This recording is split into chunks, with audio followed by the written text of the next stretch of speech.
Hey folks, it's Nate, and it's time I got back to the drawing board and apologize for being out last week. I was kind of sick.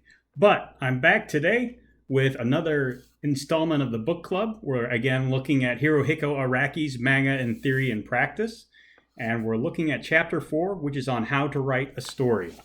Much like the previous chapter, a lot of what you're going to find in here is fairly predictable, and in a good way. He covers a lot of the basics of storytelling, and he covers it from a very specific point of view. It was actually interesting reading this for me as a person who has been trained in the Western school of writing, particularly in English, studying authors like Jack London and Herman Melville and people like that, to see a slightly different culture's take on writing, and in particular where a Western writer would learn the beginning, middle, end, or introduction, rising action, climax, denouement kind of a storytelling. Araki discusses Kisho Tenketsu, which is, let's see, where do they translate that? Introduction, development, twist, and resolution. So slightly different steps there, a slightly different perspective, but otherwise the basic structure is something that you'll recognize. But it's important to point out that Araki discusses storytelling specifically from the point of view of someone who's trying to write a long, ongoing story that you might find in comic books or manga, because he's specifically talking about manga and how he wrote it. And there are some things he talks about in here that really only apply when you're doing that kind of storytelling, and you probably won't get from a screenwriting class that is trying to teach you how to produce a 90 to 120 minute script, or from a fiction writing class that is going to look at short stories and novels. These have their own structures, and they're good, serviceable structures. They exist for a reason. But manga is necessarily going to be different from them because it is a different medium. So he talks about when stories get in the way. Basically, it's possible to have your story try and take over your comic or your manga. If you've ever seen a comic that looks like it should be a novel, that's probably what happened. At the same time, while it is possible to write manga without a central story to it, there are some drawbacks to that. He talks about how characters are vulnerable to changing times.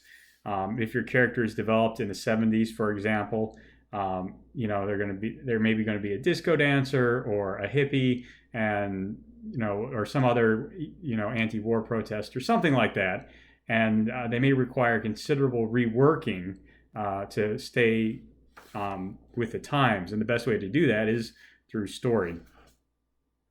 So he talks about the immutable rule of storytelling is, of course, Kisho Tenketsu, and he lays that out pretty succinctly. The introduction is to bring the protagonist and the reader together.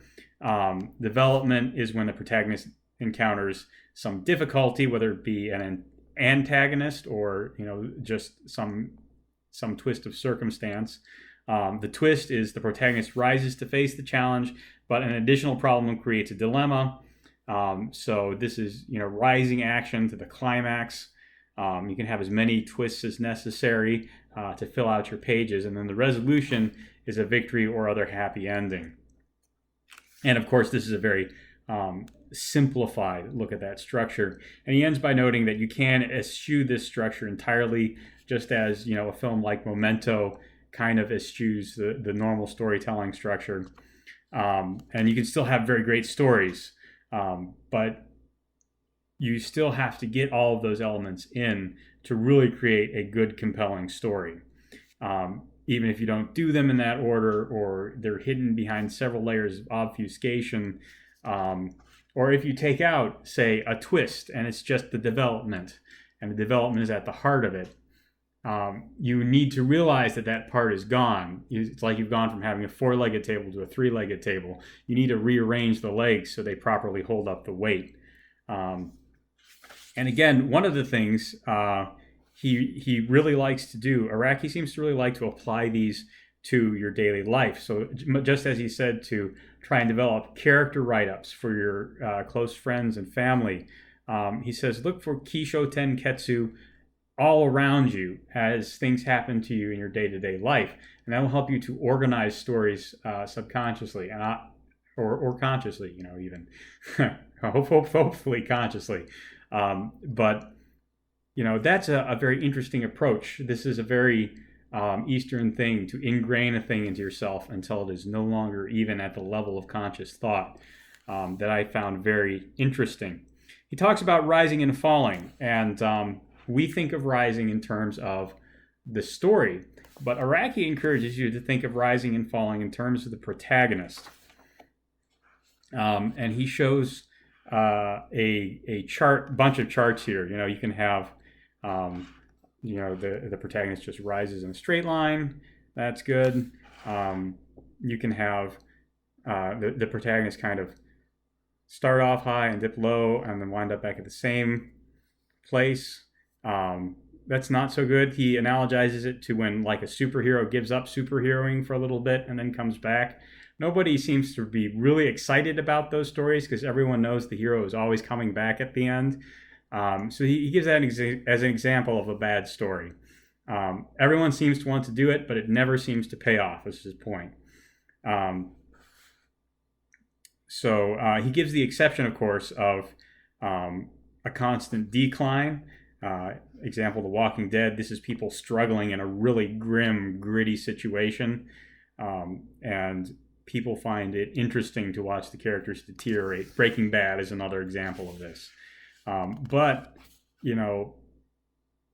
all in all, if you want to do a really long running story to avoid the character stagnating, you want the character always rising.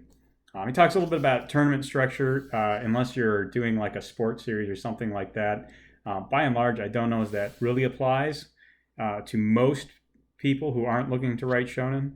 But he does say something interesting about Stardust Crusaders. And if you're not familiar, Stardust Crusaders is the third part of his long-running JoJo's Bizarre Adventure franchise. And Stardust Crusaders is really fascinating because it's a large road trip. And he says you got a feeling of progress every time the characters got a little bit closer to Egypt, because that was their ultimate destination. And so that gives a feeling of the hero always rising, always making progress, even if the hero is not developing as a character, not having emotional epiphanies, not developing new abilities, not becoming stronger, faster, or smarter, because he's still moving towards a goal. His goal is an actual physical place. This, in fact, worked so well that he reused it in part 6 of JoJo, part 7 of JoJo, Steel Ball Run, where they did a race across the United States. So it's a good way of looking at that kind of rising arc. The protagonist needs to always be making progress towards a definitive end goal, and having a large arc of progress that the readers can definitively measure over time is good. And they really appreciate that. Like, he gives an example of a smaller example of a protagonist being captured at the beginning of a story and then having to escape. That's not such a good story because the protagonist winds up where he left off at the beginning of the story. He was free, and he wasn't free, and he was free again. On the other hand, if you start off with your protagonist already captured and tied up, then he can rise. His escape is part of the story, and you can maybe show he's being captured in flashback.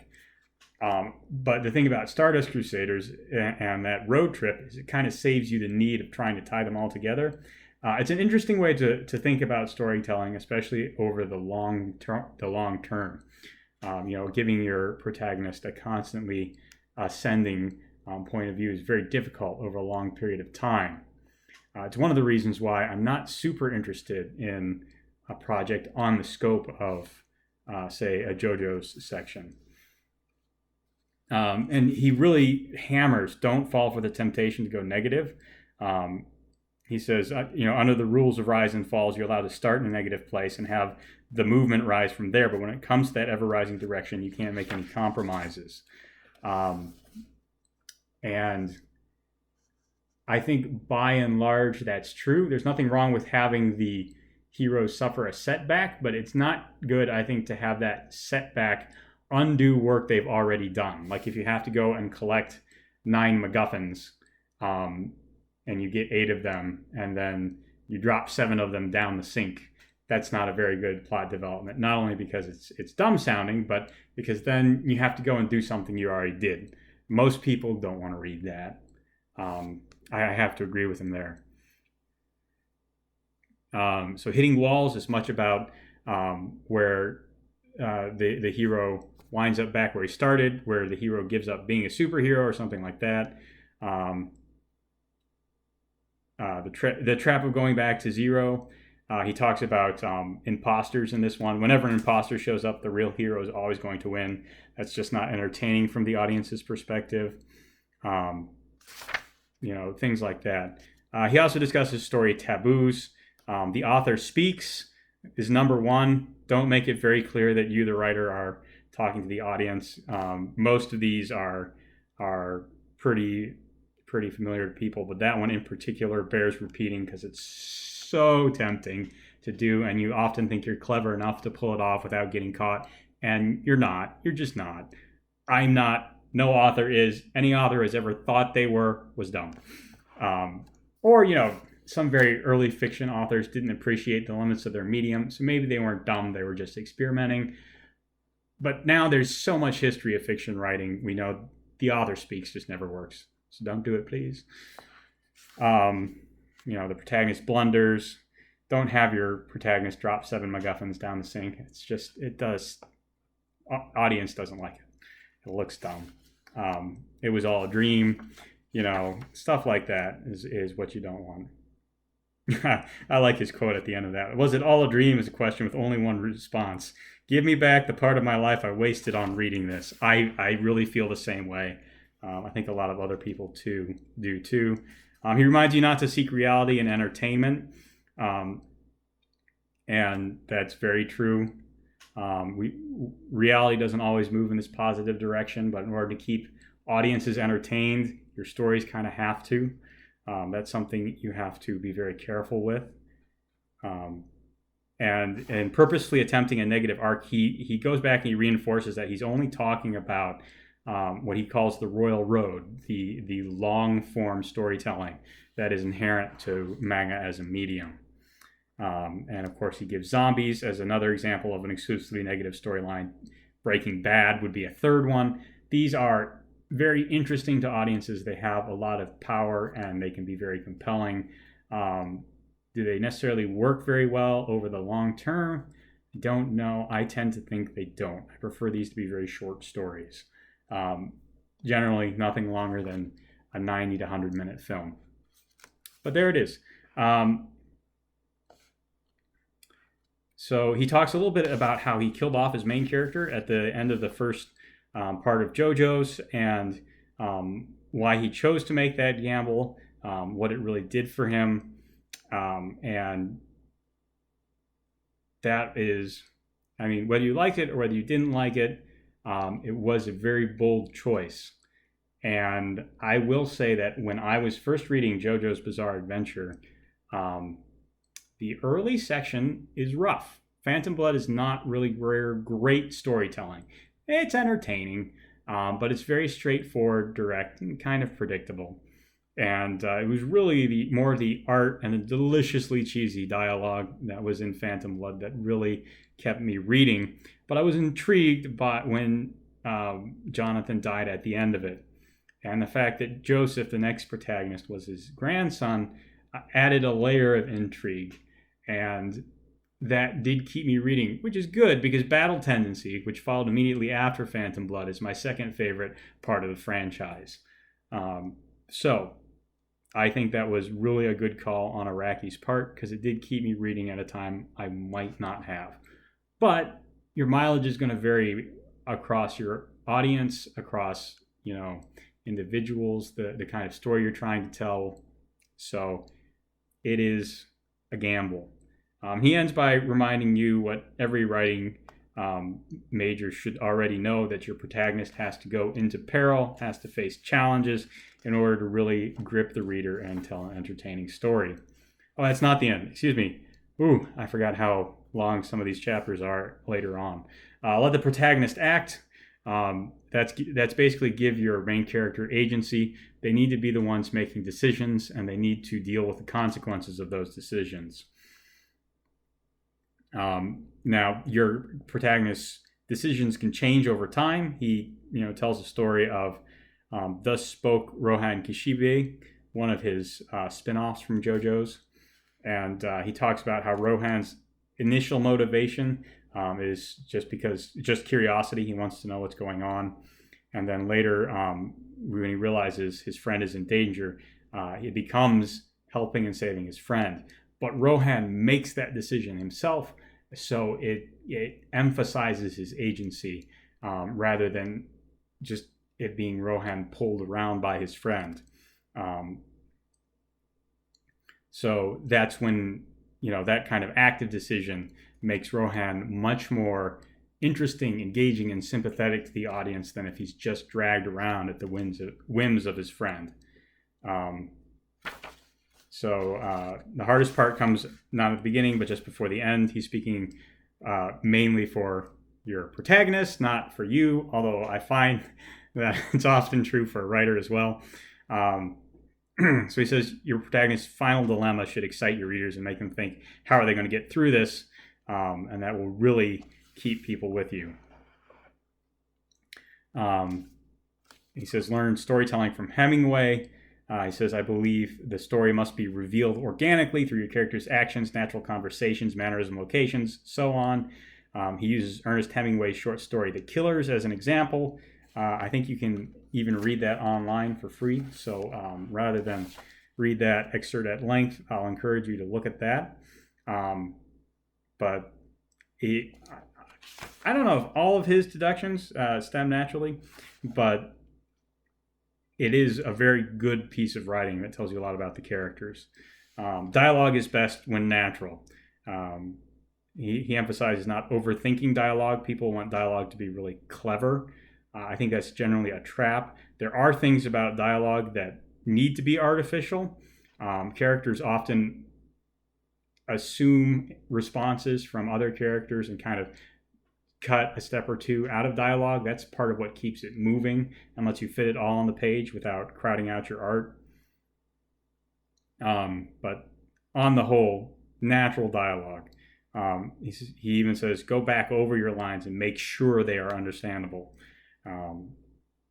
Dialogue in manga is never made more cool by using obscure foreign words. I tend to agree with that, unless you give them all to a single character as a kind of a verbal tick. He doesn't say that here. Actually, I don't think he's ever done something like that. I think that can work, again, if it applies to a single character.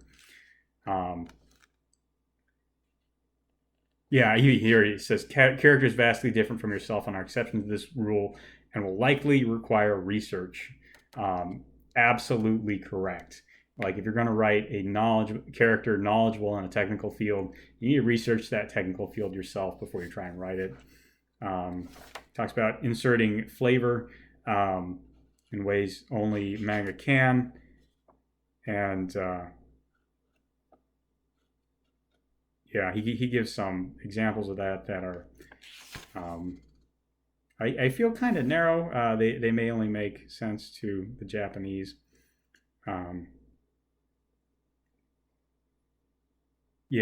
I think there's nuances in this that don't translate well. So I wasn't entirely sure what point he was driving at there, other than like at the end he says it's important to use beautiful and correct language, but when it comes to expressing a manga's world and characters, a mangaka shouldn't rule out from straying from what's in the dictionary. By using more vernacular speech, you can make your characters more distinctive. I would have thought that would have gone right into dialogue is best when natural. Maybe there's some level that was lost in translation. I know dialogue in Japanese has a lot of nuance and flavor that really can be lost in translation. It has to do with forms of speech, manners of address, and the kind of layers of courtesy that are baked into the cake in a lot of Asian cultures. And he talks about making a suspenseful story, again, using Stardust Crusaders as an example. He points out that suspense applies in any genre, sci-fi, horror, drama, and more, and is part of the foundation of entertainment that appeals to human nature. I really agree with that. You can have a comedy that is very suspenseful, but that keeps you from knowing things in very funny ways as opposed to very scary ways, as a horror movie might. And learning techniques that will let you build suspense in any genre is, I think, important to keeping your audience interested. So he gives a breakdown of the first couple of pages of Stardust Crusaders, and that's the end of the chapter.